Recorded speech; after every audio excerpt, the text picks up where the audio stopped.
সিজদায় চলেন, 7 হাড়ের উপরে সিজদা করতে হবে। নাক কপাল 1, 2 হাত 3, 2 হাঁটু 5, 2 পায়ের বৃদ্ধাঙ্গুল 7।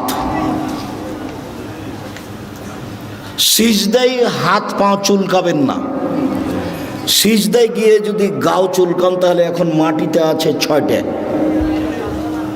বুঝতে পারলেন না? তাহলে আদে সমন্বয় হয়েছে, সলাৎ কবুল হবে না।